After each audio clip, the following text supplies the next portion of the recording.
Hello everyone. In this video, I will show you how to set up Docker and Kubernetes in Windows 10. So the steps are pretty simple. First, you will have to install Docker in Windows 10. Then once Docker is installed, you will have to enable Kubernetes, which will allow you to use kubectl command from your command prompt or your PowerShell. And then we will be installing a Kubernetes dashboard that will give you a web-based UI, the interface using which you can see the deployments inside your Kubernetes cluster. Now, to access Kubernetes dashboard, you will have to set up a user. So in step 4, we will be creating a user.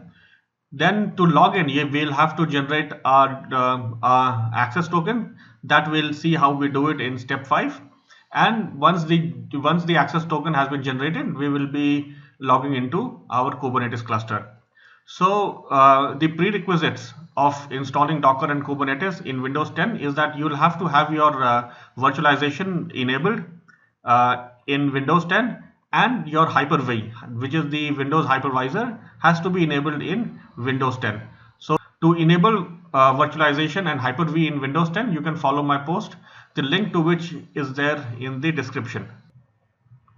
Now to check if virtualization and Hyper-V is enabled in your Windows system, open up command prompt and type system info, system info, and in the output you would see the information related to Hyper-V. So at the end you would see that you have you will see Hyper-V requirements here. If you see this, it means that hypervisor and virtualization is enabled, and now you are ready to install Docker on your system. So now let's start the installation process of Docker. Now to install Docker, you will have to download the Docker installer from docker.com. So under product, you would see Docker desktop. So click on that, and from here you should be able to download the installer. So I have actually downloaded the installer, and let me run the installer to get started with the installation process of Docker. So now you will see that that the Docker installer has begun to install. So all you have to do is to wait for some time and wait for the installation to complete. So for both of these configuration options, click on OK to continue. Now the process would actually begin, and let's wait for the installation to complete. Now you see that installation is complete. So we'll have to restart our system. So let me restart my system, and then I will resume once the system restarts. Now my system has restarted. Now let me start Docker desktop, and now once the Docker starts, you will see this message. Now you will get this warning here, which is WSL2 installation is incomplete. Right, now hopefully you will get this if you have ever installed WSL before, that is Windows subsystem for Linux, right? This actually allows you to install Linux kernel inside Windows 10. So the new version has been released, and it is asking me to install that, right? So I'll have to follow this link to open up to get the installer. So I have already downloaded the installer. So I'll have to download it from here. So I've already downloaded it here, and let me install it now. So let me start the installation of WSL update. So for 64-bit, right? And let's wait for the process to complete next. And now let's wait for the process to complete.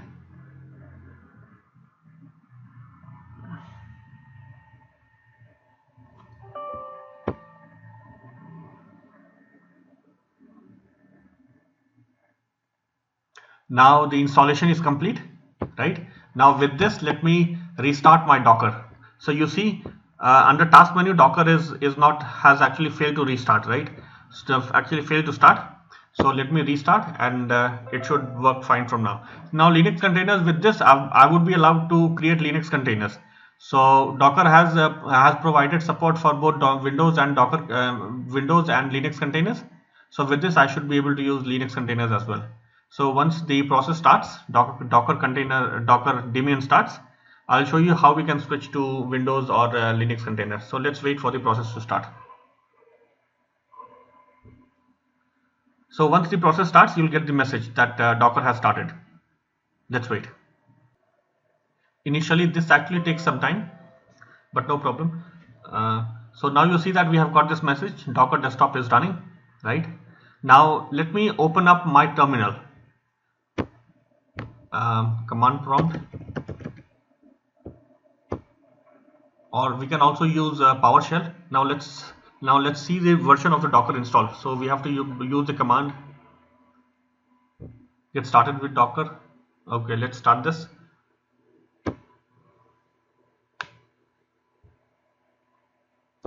So I would actually, so let me close this one, skip this tutorial, right?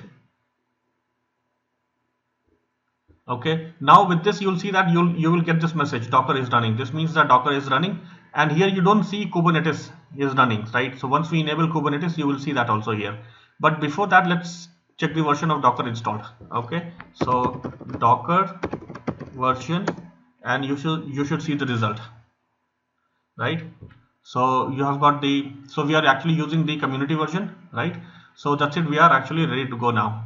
So our Docker is actually running on our Windows system. Now let's enable Kubernetes here. To enable so Docker supports both Docker Swarm and Kubernetes.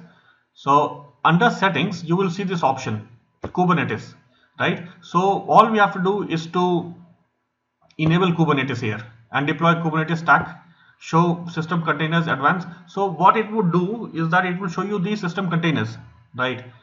So, or it would actually show the containers that you have actually created. So let's check this on also, right? So you'll have a better view of Kubernetes, right? And click on apply and restart, right? And you will get this option to install the cluster. So let's get started. Now the installation process would actually begin. So this is how simple it is to get started with Kubernetes on Docker, right? So we could also set up Kubernetes cluster on GCP or AWS or Azure, right? But it would actually cost you money. So this is just the a better way of building your application, learning Docker and Kubernetes, right? And experimenting with things without having to spend even a single dime.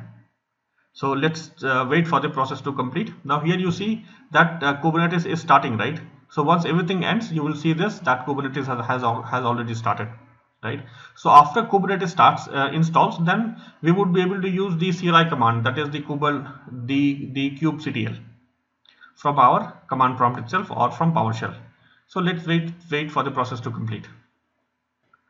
This will actually take some time, so have patience and wait for the process to complete. So now that's it. Kubernetes has been installed now. So now you see in the status bar, you can see that the Docker is running and Kubernetes is also running. Now let's check the version of Kubernetes that has been installed.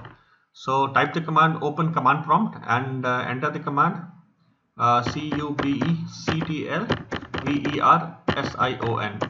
version. So you see, so you should get this server version.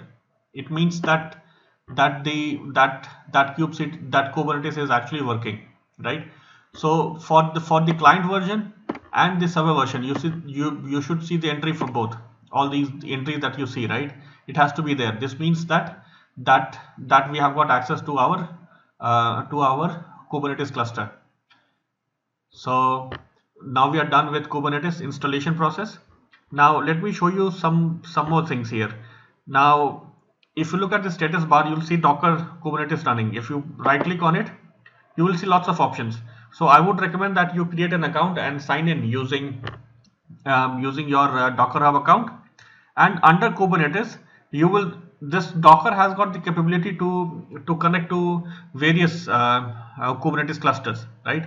So make sure that you have got Docker desktop checked in here, right? Only then you would be able to access Kubernetes from Docker desktop, right?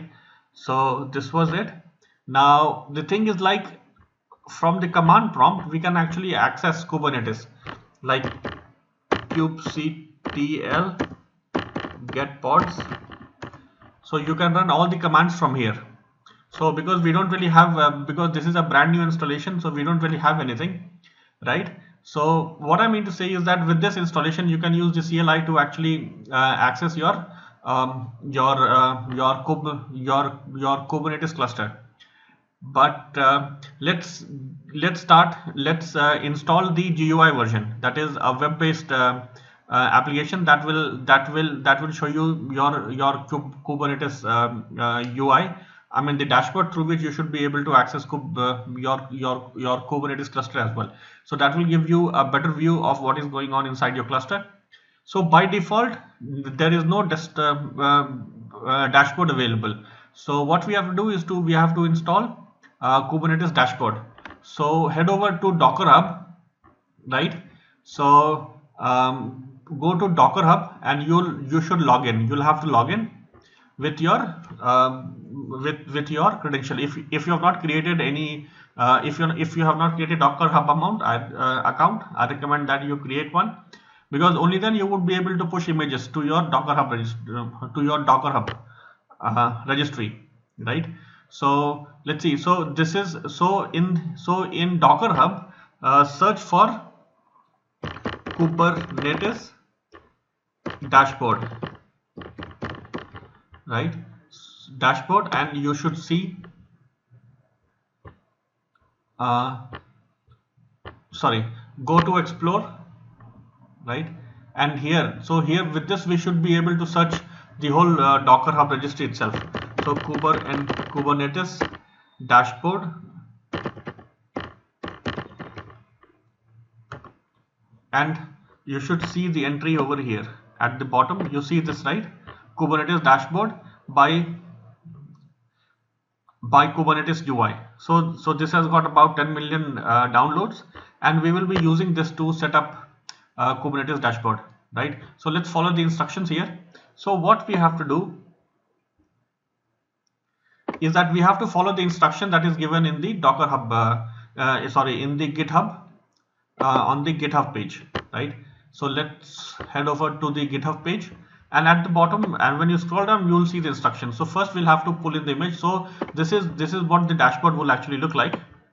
So let's start off by pulling the image. So let's deploy the dashboard first. So copy this command, right, and go to your command prompt, just paste it and enter. Now wait for the dashboard to be set up, right? You see the dashboard is actually being set up, and now it is actually done, right? Now what we have to do is to start the dashboard, right? So dashboard you won't have the access to the dashboard automatically. You'll have to start kubectl proxy, right? So let's start the kubectl proxy, and you see our proxy is actually running now. Now we should be able to access our dashboard using this URL which is mentioned in the GitHub page, right? So okay, now you see that we are not actually able to access because we don't really have, because this service is not available. So now you see that the error that we saw previously was because this service was actually getting started, right? So wait for a couple of seconds and then refresh the page.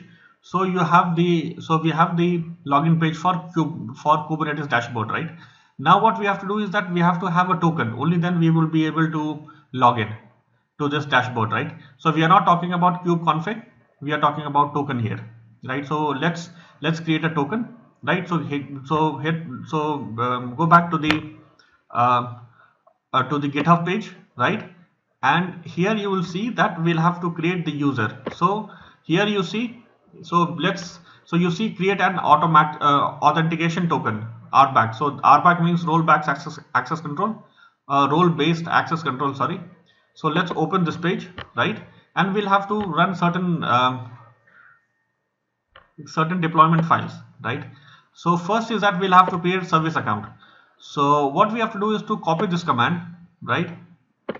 Copy it paste it in your dash in any of your text editor, Now let's save it, right?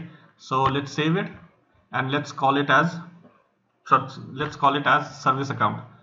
So I already let's so I have a folder. So let me save it in my desktop. So save it as service account .yaml. So this is a YAML file, right? Now once this is saved, head back to your let's go back to the folder here, right? Now open up the terminal from here. We can open up PowerShell from here, right? And we'll have to apply this command, so to implement these changes we'll have to apply it, right? So let's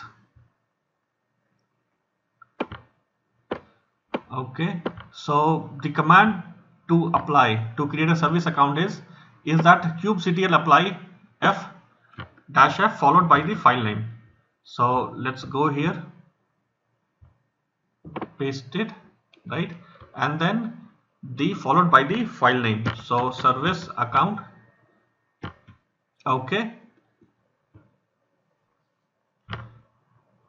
So what I have done here is that just type the few first characters of the file name. So let me type service and then hit on tab. So this is auto completion, right? And press enter. Now let's wait for the process to complete. Now you see the service account has been created. Now we'll have to create a cluster role binding. Similarly we'll copy it from here, API version, right? Till here. Now don't copy this EOF and cat command. So this is actually for Linux, right? So we are doing it on Windows. So head back to your text editor again, and then save it as let's save it as cluster role binding here. So save as cluster role binding .yaml. Now again the same thing we'll have to do. Go back to your now please don't close this page where you have run the kubectl proxy, otherwise your dashboard will stop working. So this is actually a server which is running at port 127.0, so which is your local host, right? So let's go back to our PowerShell, copy paste the command here. So again it would be the same thing, and we'll have to let's type the couple of words, cluster role binding.yaml, and hit enter. So this has again been created. Now the third one is that we'll have to get the bearer token, right? So from PowerShell, copy this, right? The whole command, copy, go back to your PowerShell, paste it, and then enter. Now this is the token that we are actually talking about, right? So copy this token. You can save it somewhere, so you don't really have to do it every time. So copy it in your text editor, right? And this is what we are going to use, right? So copy. Now let's go back to our Kubernetes dashboard. Under token, enter what you have actually pasted, copied. Now sign in. That's it. So now this is the dashboard we were actually talking about, right? So this is the standard Kubernetes dashboard. Now using this we can actually monitor our cluster, and then we should see the pods that we have actually deployed, right? The services that we have actually created, ingress, right? The secrets that we have done. So from here on, what happens is that you can start working on any of your Kubernetes and Docker project, right? And play around with Kubernetes here, right? So create any application, create the Docker image, push it to the Docker registry, right? And then deploy it to your Kubernetes cluster. So now there is something else I wanted to show you. Now you see that we are in the default workspace, we are in the default namespace, right? So once we change the namespace, now change it to all namespaces here, right? And then go to the workloads. Now you will see now you will see more details of all the dashboard and everything. I mean all the pods that is actually running over here. So you see all these, right? So this is the Kubernetes dashboard pod running, right? And this is this storage provisioner. So these are all pods that is running inside our Kubernetes cluster. So after this, so that's it, guys. So the next step is for you is to learn Kubernetes, Docker, and how you deploy the application to Kubernetes cluster. So actually we can actually deploy a Java Spring Boot application or a Node.js application to Kubernetes, to the Kubernetes cluster. So thanks for your time, and then thanks for watching this video.